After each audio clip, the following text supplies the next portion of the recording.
Hey guys, welcome back. तो एक नई क्लास में आपका स्वागत है और आज हम लोग ये वेक्टर की क्लास 2 लेकर के आए हैं। तो आई होप ये जो एयरफोर्स, नेवी और एनडी की क्लासेस जो हैं आपको पसंद आ रही होंगी। आपको ये क्लासेस कैसी लग रही हैं आप मुझे लिख सकते हैं, आप मेरे इंस्टाग्राम पे मुझे बता सकते हैं, आप मुझे फेसबुक में मैसेज कर सकते हैं। तो अगर आप जितना एक तरह से बोलते हैं ना प्रोत्साहन देते हैं, उतना ही मुझे आपसे प्रेरणा मिलती है कि आपके ज़्यादा से ज़्यादा काम कर सकूँ। ठीक है, तो आज क्लास को शुरू करते हैं। उस दिन लास्ट हम लोगों ने बातें कहाँ तक कर ली थी, शायद मैंने वेक्टर आपको पढ़ा दिया था। तो वेक्टर में हम लोग ये बात कर चुके थे कि जो पोजीशन वेक्टर होता है उसको हम किस तरह से रिप्रेजेंट करते हैं और इसको दिखाने का तरीका क्या था हमारा, आर वेक्टर। तो जो आर वेक्टर को हम दिखाते थे वो कुछ इस तरह दिखाते थे, A I cap plus B J cap plus C K cap, इस तरह से दिखाए थे। ठीक है, तो होता क्या है एक्चुअल में कि ये तो होता है हमारा इसका जो वेक्टर फॉर्म, जो पोजीशन वेक्टर लिखने का फॉर्म होता है। दूसरी चीज, जब हम इसके मैग्नीट्यूड को दिखाते हैं सिंपल आर या आर मॉड से दिखाते हैं, ये भी आपको बताया था। दूसरी चीज क्या होती है, हम इसमें एक टर्म डिफाइन करते हैं। देखो, आई कैप, जे कैप और के कैप, ये तो हम होते हैं हमारे यूनिट वेक्टर उस एक्स, वाई और जेड में। ठीक, लेकिन अगर मान लो हमने बोला आपसे कि ये हमारा एक्सिस सिस्टम इस तरह से था, ये हमारा एक्स, ये वाई और ये हमारा जेड। ठीक भाई, सोच लो मैंने बोला कि ये जो पॉइंट है, मान लो एक पॉइंट बोल दिया भाई 2,3,4, ये पॉइंट कहां पर होगा, एक्स में चलना पड़ेगा 2, वाई में चलना पड़ेगा हमको 3 और जेड में चलना पड़ेगा हमको 4, इस तरह चलना पड़ेगा। तो पॉइंट हमारा कहीं यहां पर मिलेगा आके, तो इस पॉइंट को यहां से हम मिला देते हैं, ये बन गया हमारा वेक्टर। ये इस पॉइंट का, किसका, 2,3,4 का, ये जो था हमारा पोजीशन वेक्टर था। और इस पोजीशन वेक्टर को दिखाएंगे किस तरह से, आर वेक्टर से। आर वेक्टर ये हमारा क्या है, आर वेक्टर। आर वेक्टर का जो हमारा एक्सप्रेशन है वो क्या आएगा, 2 आई कैप, 2 चले आई में, प्लस 3 चले जे में और 4 चले के में। ठीक भाई, अब देखो ध्यान से, जब भी हमने यूनिट वेक्टर्स लिखे थे एक्स वाई जेड में, तो उनको हम सिंपल दिखाते हैं, ये हमारा आई कैप, या जिस तरफ भी माना हो, इस तरफ एक्स माना, हाँ चलो ये आई कैप, ये हमारा जे कैप और ऊपर हमारा के कैप, इस तरह से दिखा रहे थे। लेकिन ये जो पोजीशन वेक्टर हमने बनाया है, ये ध्यान से देखो कहां पर है, ये एक्स था, ये वाई था, ये जेड, ये क्या है, ये जेड है। ठीक है, तो पॉइंट कहां पर है, पॉइंट कहीं यहां पर है, पॉइंट कहां पर है, यहां कहीं पर है। जब पॉइंट यहां कहीं पर है तो ये मेरी नाक मान लो ओरिजिन है, ये क्या हमारी ओरिजिन। तो जो ओरिजिन से इसको मिलाएंगे तो पोजीशन वेक्टर कुछ इस तरह का बनेगा, इस तरह का, ये हमारा पोजीशन वेक्टर बन गया। ठीक है ना, तो ना ये एक्स में है, ना ये वाई में है, ना ये जेड में, ये कहीं तीसरी डायरेक्शन में जा रहा है, समझ रहे हैं। तो एक्स यहाँ, सॉरी एक्स यहाँ से, वाई यहाँ से और जेड यहाँ से, लेकिन ये जो ये यहाँ से है। ठीक है, तो इसको दिखाने के लिए, इस डायरेक्शन के लिए जो यूनिट वेक्टर होता है उसको हम किस तरह से दिखाते हैं, ध्यान से देखो। फर्स्ट ऑफ ऑल हम इसको समझते हैं कि मान लो इसको हम पहले 2D में समझते हैं। 2D में समझ लेंगे तो आपको 3D में इजीली समझ आ जाएगा। देखो, ये हमारा x मान लो और ये हमारा y मान लो। ठीक है, तो मान लो ये कोई पॉइंट बोला मैंने 2,3, ठीक है, या मान लो मैंने बोल दिया 3,4, 3,4। ठीक भाई, इसका मतलब क्या है, यहां पर x में चले 3 और y में चले 4, x में चले 3 और y में चले 4, तो इस पॉइंट के पोजीशन वेक्टर हम किस तरह लिखेंगे, R cap, sorry R vector is equal to 3i cap plus 4j cap. ठीक भाई, तो x तो इस डायरेक्शन में है और y हमारा इस डायरेक्शन में, लेकिन जो हमारा यूनिट वेक्टर, सॉरी ये जो हमारा R cap position vector, R vector जो है वो तो हमारा कुछ इस डायरेक्शन में, कुछ इस डायरेक्शन में, बात समझ आ रही। तो इस डायरेक्शन का यूनिट वेक्टर क्या है, यानी इधर कितने कितने कदम चल चल के हम लोग इस पॉइंट पर पहुंचे हैं। तो इधर के जो कदमों की माप है वो सिंपल आपसे पूछी जा रही है। तो इधर के कदमों की माप निकालने के लिए हम लोग करते क्या, सिंपल देखो ध्यान से, ये दूरी कितनी है हमारे पास 3 और ये दूरी कितनी है 4। तो ध्यान से देखो, ये 3 है, ये 4 है, ये मान लो एंगल थीटा है, तो ये एक हमारा राइट एंगल ट्रायंगल बन रहा है। राइट एंगल ट्रायंगल में ये आपका हमारा हाइपोटेनस है। तो हाइपोटेनस की जो हाइपोटेनस की जो लेंथ होती है वो क्या होती है, अंडर रूट के अंदर बेस का स्क्वायर प्लस परपेंडिकुलर स्क्वायर, यानी 3 का स्क्वायर प्लस 4 का स्क्वायर, यानी कितना आ गया, 3 3 9, 4 4 16, 16 9 25, 25 का हमारा स्क्वायर रूट 5। तो इसकी लेंथ कितनी आ गई, 5। बात समझ आ रही। तो 5 क्या है, इस पोजीशन वेक्टर का, इस आर वेक्टर का मैग्नीट्यूड, यानी यहां पर आर वेक्टर का मैग्नीट्यूड कितना आ रहा है, 5। बट इसकी जो हम डायरेक्शन दिखाएंगे, डायरेक्शन के लिए हम क्या दिखाते हैं, यूनिट वेक्टर। डायरेक्शन के लिए क्या दिखाते हैं हम, यूनिट वेक्टर। तो यूनिट वेक्टर दिखाने के लिए हम करते क्या, ध्यान से सुनो मेरी बात। इसमें जो हमारा आर कैप लिखा हुआ है, R cap sorry R vector लिखा हुआ है 3i cap plus 4j cap, इसमें हम करेंगे क्या, 5 का गुणा करो और 5 का भाग करा दो, 5 का मल्टीप्लाई 5 से डिवाइड करा दो। जब 5 से मल्टीप्लाई 5 से डिवाइड करेंगे तो इस 5 को कर लो आगे, तो आर किस तरह से लिख सकते हैं, R vector is equal to 5, इसको किस तरह से और लिख सकते हैं, 3/5 आई कैप प्लस 4/5 जे कैप। बात क्लियर है। तो इस आर वेक्टर को हम इस फॉर्म से इस फॉर्म में चेंज कर चुके हैं। ध्यान से देखना, अब जो बहुत इंटरेस्टिंग चीज है, इसको ध्यान समझना, अगर ये समझ आ गया तो कोई दिक्कत आगे होने वाली नहीं है। यहाँ पर 5 क्या है इसका, देखो जैसे मान लो मैंने लिखा कि 3i कैप, तो 3i कैप क्या दिखा रहा है कि हम x में 3 कदम चले हैं। 3i कैप क्या दिखा रहा है, हम x में 3 कदम, 1 2 3 कदम x में चले, तो ध्यान से देखो। और i क्या दिखा रहा है, सिंपल x को दिखा रहा है। तो उसी तरह से क्या हो रहा है कि आर वेक्टर क्या लिखा है, 5 इंटू सम क्वांटिटी। तो 5 का मतलब क्या है, 5 का मतलब सिंपल ये है कि हम इस पॉइंट तक जाने के लिए मिनिमम कितनी दूरी चले, 5। और इसमें जो यूनिट वेक्टर है वो हमारा लिखा हुआ है ये, इसके साथ में क्या लिखते हैं, यूनिट वेक्टर को, जैसे 3 के साथ में यूनिट वेक्टर लिखा आई कैप, वैसे 5 के साथ में यूनिट वेक्टर लिखा हमने ये पूरी क्वांटिटी। तो ये क्या यहाँ पर यूनिट वेक्टर है। अब ध्यान से देखो, यूनिट वेक्टर को हम किस तरह से लिख सकते हैं, क्या हम इसको और इस तरह से लिख सकते हैं, किस तरह से कि देखो first of all unit vector दिखाते कितने, आर कैप से, आर कैप दिखाते हैं, तो आर कैप को किस तरह से, ध्यान देखो 3i कैप 5 को अलग कर दो, 5 से मतलब नहीं, हम सिर्फ यूनिट वेक्टर देख रहे हैं। तो 3i cap plus 4j cap upon 5 इस तरह से लिखा हुआ है, ठीक है।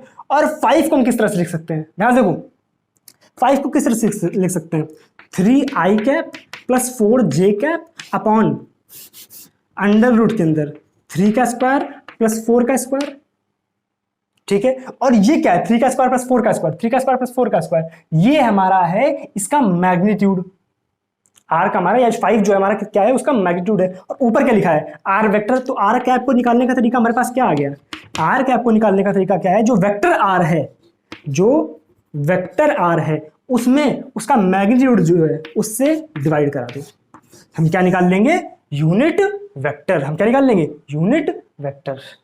बात क्लियर है यहाँ तक। तो ये तरीका था यूनिट वेक्टर निकालने का। ध्यान देखो, कुछ ना समझ आया तो बताओ। यहां तक बात समझ आ गई? अगर यहां तक बात समझ आएगी तो देखो, जब भी हमने यहां पर मैग्नीट्यूड को निकाला था, अब देखो यहां पर एक चीज ध्यान से देखना, मैग्नीट्यूड को निकालने की यहाँ पर एक ट्रिक मिली हमको। ट्रिक क्या मिली, जब हमने मैग्नीट्यूड निकाला तो मैग्नीट्यूड निकालने में हमने क्या किया, ये जो हमारा था इसका स्क्वायर किया प्लस इसका स्क्वायर किया और इसका लगा दिया रूट। इसका मतलब क्या है, जब भी मैग्नीट्यूड निकाल रहे हैं तो मैग्नीट्यूड निकालने का तरीका हमारे पास क्या आ रहा है, अंडर रूट के अंदर A square plus B square. ये आ रहा है 2D में, ये आ रहा है 2D में। बट जब हम 3D में निकालेंगे, 3D के लिए क्या कर लेंगे, ध्यान देखो 3D के लिए इधर लिख लेते हैं, आर वेक्टर का मॉडुलस इन 3D क्या आ जाएगा हमारा, अंडर रूट के अंदर A square plus B square plus C square. यहाँ पे ए बी सी के हमारे एक्स वाई जेड के कोफिशिएंट है, एक्स वाई जेड के कोफिशिएंट है। तो हमने क्या सीख लिया कि यूनिट वेक्टर किस तरह से निकालते हैं और हमारा उसका कोई भी हमारा वेक्टर है उसका मैग्नीट्यूड हम किस तरह से निकालते हैं। फील आई थोड़ी थोड़ी? अगर फील आ रही हो तो नीचे कमेंट सेक्शन में अभी जाके लिख दो, ठीक है। देखो कमेंट्स आप अगर वीडियो देख रहे हैं और कमेंट कर देंगे तो आपका कुछ नहीं जाएगा, बट मुझे थोड़ी सी मोटिवेशन उससे मिलती है ताकि मैं आगे आने वाले वीडियोस में और ज़्यादा मेहनत कर सकूं। आप अपनी डिमांड लिखें कि या आपको जो भी अच्छा लग रहा है, आपको वीडियो अच्छा लग रहा तो लिख दें, जो भी आपका मन हो लिखने का। आपको वीडियो में कुछ कमी दिख रही है तो वो भी आप लिख दें। आपको कुछ ये दिख रहा है कि मैंने कुछ गलत बोला है या मतलब कुछ मैं गलती से बोल गया हूँ तो वो भी आप बता दें कि हाँ भैया आपने यहाँ पर मिस्टेक कर दी है, ठीक है ना। तो सिंपल आप अपने फीडबैक ज़रूर लिखें, इससे जो पढ़ा रहा है, जो आपका एजुकेटर है, उसको इतनी ज़्यादा मोटिवेशन मिलती है आप समझ भी नहीं सकते हैं, ठीक है ना। तो इसको आप नोट कर लो फटाक से। तो बच्चों आई होप यहाँ तक की बात आपको समझ आ गई होगी। अब हम इसमें अगली चीज़ किस तरह से बात कर लेते हैं। मान लिया हमारे पास कि ये हमारा एक्सेस टू एक्स मतलब भाई एक्स वाई सिस्टम है। हम अभी 3D में ले जा रहे हैं, 3D में जाने के लिए और ज़्यादा इमेजिनेशन अभी करेंगे हम लोग, पहले 2D में समझ लेते हैं। ये हमारा एक्स एक्सेस, ये हमारा वाई एक्सेस, ठीक भाई। मान लिया कि किसी एक पॉइंट के लिए यूनिट वेक्टर हमको दिया गया है, मान लो कुछ भी हमें दिया गया है कि वो ए वेक्टर दिया गया है, सॉरी यूनिट वेक्टर नहीं, पोजीशन वेक्टर, ठीक है ना। पोजीशन वेक्टर हमको दिया गया है, ठीक है। और ये पोजीशन वेक्टर हमको किस तरह से मिला है कि हम एक्स में चले हैं कुछ दूरी, ठीक है, और वाई में चले हैं कुछ दूरी। भाई जब हम एक्स में कुछ दूरी ए आएंगे, वाई में कुछ दूरी बी जाएंगे, तो यहाँ पर हमको मिलेगा ए कॉमा बी, और पोजीशन वेक्टर ए का हमको मान क्या मिलेगा, A I cap plus B J cap. इस तरह से करते हैं हम, ठीक भाई। दूसरी चीज हम क्या बात करते हैं, देखो ध्यान से कि मान लिया ये एंगल हमारा थीटा है, क्या मान लिया, ये एंगल हमारा थीटा है। ठीक भाई, तो जब ये एंगल थीटा है तो आप ध्यान से देखो, इसमें आप कॉस थीटा निकालो। इसमें जो कॉस थीटा की वैल्यू आएगी क्या आएगी, बेस अपॉन हाइपोटेनस। तो बेस अपॉन हाइपोटेनस का मतलब ए। ठीक है, तो ए की वैल्यू यहाँ से सिंपल हम इसको ए लिख देते हैं। ठीक है, तो यहाँ से स्मॉल ए की वैल्यू क्या आ गई, ए कॉस थीटा। बात क्लियर। सिमिलरली यहाँ पे साइन थीटा की वैल्यू निकालो। साइन थीटा की जब हम वैल्यू निकालेंगे तो हमारी क्या आ जाएगी, बी अपॉन ए, यानी बी की वैल्यू यहाँ से कितनी आ गई, ए साइन थीटा। बात क्लियर है यहाँ तक। तो इसको हम किस तरह से लिख सकते हैं, ए कॉस थीटा। हम डायरेक्टली इसको लिखा करेंगे, बार बार ये कॉस थीटा लगा के नहीं, डायरेक्ट क्या लिखेंगे, ए को क्या लिख देंगे, ए कॉस थीटा, और ये इसको क्या लिख देंगे, ए साइन थीटा। करेक्ट लिखा। मतलब हमारे पास अगर सिंपली वेक्टर दिया गया है तो इसको इस तरह से कर देंगे, ये हमारा वेक्टर मान लो कुछ भी पी वेक्टर। ठीक है, तो ये एंगल थीटा है तो इसको क्या लिखेंगे, डायरेक्ट पी कॉस थीटा, और इसको क्या लिखेंगे, पी साइन थीटा।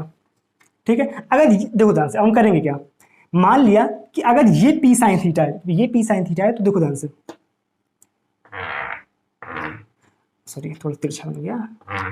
अगर ये पी साइन थीटा है तो देखो ध्यान से, तो ये वाला जो होगा ये भी हमारा कितना होगा, पी साइन थीटा। बस समझ आ रही, ये भी हमारा कितना होगा, पी साइन थीटा। बात क्लियर है तक। इसका मतलब है अगर हमें कोई भी वेक्टर दिया गया इस तरह से, पी वेक्टर, ठीक है, और ये एंगल हमको थीटा दिया गया है, तो इस तरफ हम क्या लिख देंगे, पी कॉस थीटा, और इस तरफ हम क्या लिख देंगे, पी साइन थीटा। बात क्लियर है। इनको बोलते हैं हम कंपोनेंट में ब्रेक करना। क्या बोलते हैं, कंपोनेंट में ब्रेक करना। यानी पी के हमने दो कंपोनेंट कर दिए, एक कर दिया पी कॉस थीटा, एक कर दिया हमने पी साइन थीटा। यहां तक बात क्लियर है। यानी कुल मिला कैसे समझो, कंपोनेंट्स को विजुलाइज करने का सबसे अच्छा तरीका ऐसा है। देखो मान लो कि क्या मान लो, क्या हो गया, देखो मान लो मैं इस तरह से खड़ा था, ठीक है, एक मेरा हाथ ये है, एक मेरा हाथ ये, दोनों 90 डिग्री पे मैंने रखे हुए। ठीक है, सोचो मुझे किसी ने इधर इस तरफ से खींचा, मुझे किसी ने, या मान लो सोचो मेरे दोनों हाथ इस तरफ थे और मुझे किसी ने इस तरफ खींचा, तो मैं क्या हूँ, इस तरफ को चला जाऊंगा। बात समझ आ रही है। या मेरे दोनों हाथ इस तरफ है तो मुझे किसी ने इस तरफ से खींचा तो क्या होगा, मैं इस तरफ को जाऊंगा। बट अगर मेरा एक हाथ इस तरफ है, एक हाथ इस तरफ है, और एक हाथ आदमी इधर से खींच रहा और एक आदमी इधर से खींच रहा, तो क्या होगा, जब वो एक इधर से खींच रहा है एक इधर से खींच रहा है, मैं क्या होगा, बीच में आऊंगा कहीं। बात समझ आ रही है। तो इसको हम किस तरह से विजुलाइज कर सकते हैं कि एक आदमी इधर एक आदमी इधर, जब दोनों खींच रहे तो बंदा कहां जाएगा, बीच में। तो हम उल्टा किस तरह सोच सकते हैं कि बंदा जा रहा है अगर बीच में, बंदा जा रहा है बीच में, तो हम क्या मान सकते हैं कि शायद उसको एक कंपोनेंट इधर कहीं से खींच रहा होगा जो कि होगा पी कॉस थीटा, और एक कंपोनेंट इधर कहीं से खींच रहा होगा जो कि होगा पी साइन थीटा। दोनों का रिजल्टेंट निकाल के किस तरफ आएगा, पी वेक्टर। बात क्लियर है, यहां तक कोई दिक्कत, पक्का। तो इसका मतलब क्या, अगर हमें पी को उसके कंपोनेंट से ब्रेक करना तो हम किस तरह से कर देंगे, पी कॉस थीटा और पी साइन थीटा। इसको आप अपनी भाषा में जरूर लिख लें। अब मैं आपको इसमें बहुत इंपॉर्टेंट चीज सिखा रहा हूँ जो कि आपकी पूरी मैकेनिक्स में काम आने वाली है। वो आपका एक ट्राइंगल होता है, ये आपको हमेशा ध्यान रखना है, 3 4 5 वाला ट्राइंगल। पता है तो अच्छी बात है, और नहीं पता तो सीख लो। ये ट्राइंगल होता है, इसमें अगर ये साइड 3 है, ये साइड 4 है। अभी हम लोगों ने किया भी था कि अगर ये 3 है ये 4 है तो ये कितना आएगा, 5 किया था, √3² प्लस √4², तो ये कितना जाएगा, 5। ठीक भाई। तो इसमें जो एंगल्स होते हैं वो भी आपको याद रखने होते हैं कि ये जो 3 के सामने वाला एंगल होता है ये होता है 37 डिग्री। ये आपको याद रखना ट्रायंगल बिल्कुल ध्यान से, ठीक है। और ये 4 के सामने वाला एंगल कितना होता है, 53 डिग्री। तो ये 3 4 5 का ट्रायंगल आपको याद रखना है कि इसमें 3 के सामने वाला एंगल हमेशा 37 होता है और 4 के सामने वाला एंगल हमारा 53 होता है। ठीक भाई, मान लो किस तरह से दिया गया आपको वेक्टर कि ये वेक्टर है 5, ठीक है, और आपसे बोल दिया गया कि ये एंगल हमारा 37 डिग्री है, ये एंगल हमारा 37 डिग्री है। तो बताओ इसको अपने कंपोनेंट्स में तोड़ के दिखाओ। जब कंपोनेंट्स में तोड़ेंगे तो क्या होगा, एक कंपोनेंट इधर आएगा, इधर कौन सा जो बेस वाला कंपोनेंट होगा। और ध्यान से देखो ट्रिक किस तरह से याद रखने की होती है, जिस तरफ एंगल हो भाई, एक कंपोनेंट इधर होगा और एक कंपोनेंट इधर होगा, जिस तरफ एंगल हो उस तरफ हमेशा कॉस रख दो। ये मेरी याद रखने की ट्रिक है, बच्चों को इस तरह समझाने की ट्रिक है कि जिस तरफ एंगल हो उस तरफ क्या कर दो, हमेशा कॉस। तो 5 कॉस थीटा नीचे आ जाएगा, यानी कॉस 37, और इस तरफ क्या आ जाएगा 5 साइन 37। ठीक है, कॉस 37 साइन 37 की वैल्यू यहां से निकालो, ये 4 इधर है। कॉस 37 की वैल्यू यहां से कितनी आएगी, ध्यान से देखो। कॉस 37 के लिए क्या करेंगे, ये वाला ट्रायंगल यूज करेंगे, कुछ इस तरह से देखना पड़ेगा 37। तो 37 के लिए ये होगा बेस और ये होगा हाइपोटेनस, तो क्या आ जाएगा 4/5। ठीक है, और साइन 37 की वैल्यू यहां से कितनी आ जाएगी, साइन 37 की वैल्यू ये परपेंडिकुलर और ये बेस यानी 3/5, ठीक है। तो यानी ये कितना आ गया 5 इंटू साइन 37 3/5 और ये कितना आ जाएगा 5 इंटू 4/5, यानी ये आ गया हमारा 3 और ये आ गया हमारा 4। बात करें तो कंपोनेंट में इस तरह से तोड़ देते हैं। अब दूसरी चीज हम इसमें क्या सीखते हैं, अगली चीज हम सीखते हैं इसमें कि दो वेक्टर्स को हम जोड़ते किस तरह से, कि हमारे पास एक वेक्टर ये दिया गया ए वेक्टर, एक वेक्टर ये दिया गया बी वेक्टर, तो इनका रिजल्टेंट जो आएगा उसका मैग्नीट्यूड और उसकी डायरेक्शन क्या आने वाली है। बात क्लियर, इसको हम समझते हैं। अब ध्यान से सुनो मेरी बात, हम लोग क्या सीखेंगे, addition of vectors, addition of vectors, ठीक भाई।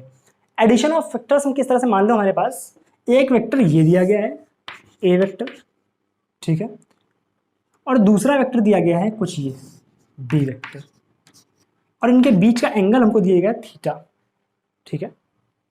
तो इनका जो रिजल्टेंट होगा, ध्यान से देखो कि क्या होगा, कि मान लो एक मुझे, वही बात है ना, एक मुझे इस तरफ खींच रहा है, एक मुझे इस तरफ खींच रहा है, तो मैं कहाँ जाऊंगा, कहीं बीच में जाऊंगा। इनका रिजल्टेंट जो आएगा कहीं बीच में आएगा। उसको दिखाने का तरीका क्या होता है, आप इन दोनों वेक्टर से पूरा का पूरा पैरेललोग्राम बनाओ। पैरेललोग्राम क्या होता है हमारा, कुछ इस तरह से होता है,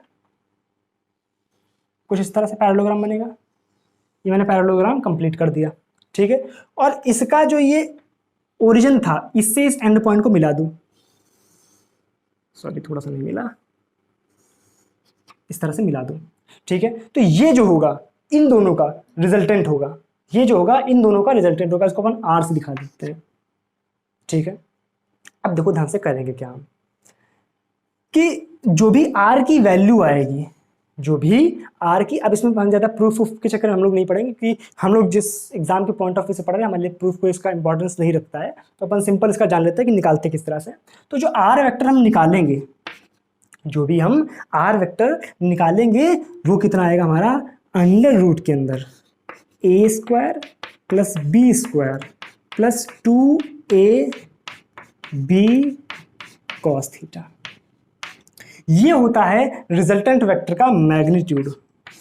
इस तरह से हम इसके मैग्नीट्यूड को निकालते हैं। बात क्लियर है? यहां तक कोई दिक्कत? इसको फटाक से लिखो, यहां तक बात क्लियर है। अब दूसरी चीज हम क्या मान लेते हैं, मान लिया कि ये जो एंगल है जो कि बेस के साथ में रिजल्टेंट बना रहा है, यानी जो नीचे वाले वेक्टर के साथ में बना रहा है, दैट इज अल्फा। तो ये तो हमने इसका मैग्नीट्यूड निकाल लिया। अब डायरेक्शन निकालने के लिए हम क्या करते हैं, सिंपल हम tan अल्फा की वैल्यू निकालते हैं। अगर हमें अल्फा पता हो गया, ये एंगल पता हो गया, तो पता चल जाएगा यहाँ से कितने डिग्री पर बन रहा है, ठीक है। तो tan अल्फा की जो वैल्यू होती है डायरेक्ट आपको याद रखनी, क्या याद रखनी, कि वो होती है b sin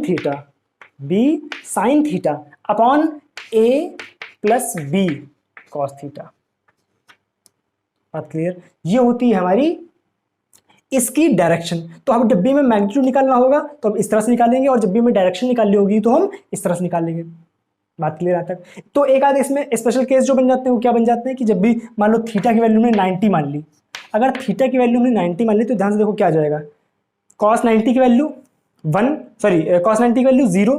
ध्यान से देखो यहाँ पे क्या बचा, ये वाला टर्म पूरा 0 हो गया, तो यहीं r की वैल्यू कितनी आ जाएगी, ध्यान से देखो r की वैल्यू आ जाएगी, ये वाला पूरा टर्म 0 हो गया, under root a square plus b square. ये हम लोग एक तरह से अभी सीखे भी थे। इस रिजल्टेंट का जो मैग्नीट्यूड होगा वो किस तरह से जाएगा, a square plus b square. तो जब यहाँ पर हमारा थीटा 90 होगा, जब यहाँ पर हमारा थीटा 90 होगा, तो हमारा जो अल्फा आएगा, ध्यान से देखना कितना आएगा, यहाँ 90 रखेंगे, साइन 90 की वैल्यू, 90 की वैल्यू कितनी होती है 1, तो ऊपर बचा b, और यहाँ पे देखो cos 90 की वैल्यू, cos 90 की वैल्यू कितनी होती है, फटाक से बोलो 0, तो ये कितना आ गया 0, नीचे कितना बचा केवल a, वहाँ पे tan अल्फा की वैल्यू कितनी आ जाएगी b/a। बात क्लियर? तो वहाँ पे जब 90 होता तो इस तरह से डायरेक्शन निकालते हैं, जब यहाँ पे 90 होता तो इस तरह से इसका मैग्नीट्यूड हम निकाल लेते हैं। यहाँ तक बात क्लियर है? तो आई होप ये बात आपको समझ आ रही होगी। अब हम क्या बात करते हैं, चलो चलते हैं आगे। इसमें एक आध छोटी छोटी चीज़ें अपन और सीख लेते हैं, फिर अपन इस क्लास को खत्म करते हैं। जैसे मान लो आपको कोई एक वेक्टर दिया गया है, ए वेक्टर इस तरह से दिया गया, ठीक है। तो अगर आपसे बोल दिया जाए कि बताओ माइनस ऑफ या निगेटिव वेक्टर क्या होता है, जब भी निगेटिव वेक्टर की बात करी जाती है तो हम किस तरह सिखाते हैं कि जो इसकी डायरेक्शन होती है, जो एरो बना हुआ है, इसकी डायरेक्शन को अपोजिट कर देते हैं कुछ इस तरह से, लेंथ सेम रखेंगे, बट ये क्या होगा हमारा माइनस का ए वेक्टर। जब ए वेक्टर इधर को है, माइनस का ए वेक्टर इधर को होगा। बात क्लियर है? इस तरह से हम वेक्टर्स को कभी भी दिखा सकते हैं। जोड़ समझ आ गया, इस तरह से आ गया। अब हम लोग बातें क्या करने वाले हैं, अब हम लोग बात करने वाले हैं नेक्स्ट क्लास में कि दो वेक्टर्स को जब हम मल्टीप्लाई कराते हैं तो हम किस तरह से कराते हैं। हमारे दो तरह के मल्टीप्लिकेशन होते हैं, एक हमारा होता है डॉट प्रोडक्ट यानी हमारा स्केलर प्रोडक्ट, और जो हमारा एक दूसरा होता है हमारा क्रॉस प्रोडक्ट यानी हमारा वेक्टर प्रोडक्ट। तो ये दोनों किस तरह से काम करते हैं इसको हम अगली क्लास में सीखेंगे। तो आज की क्लास में यही रखते हैं। अगर आपको वीडियो पसंद आई तो वीडियो को लाइक कर दो और चैनल को सब्सक्राइब कर दो। प्लीज़ कमेंट जरूर करके बताएं कि क्लास आपको कैसी लगी। चलो अब मिलते हैं अगली क्लास में, तब तक के लिए thank you so much, bye bye.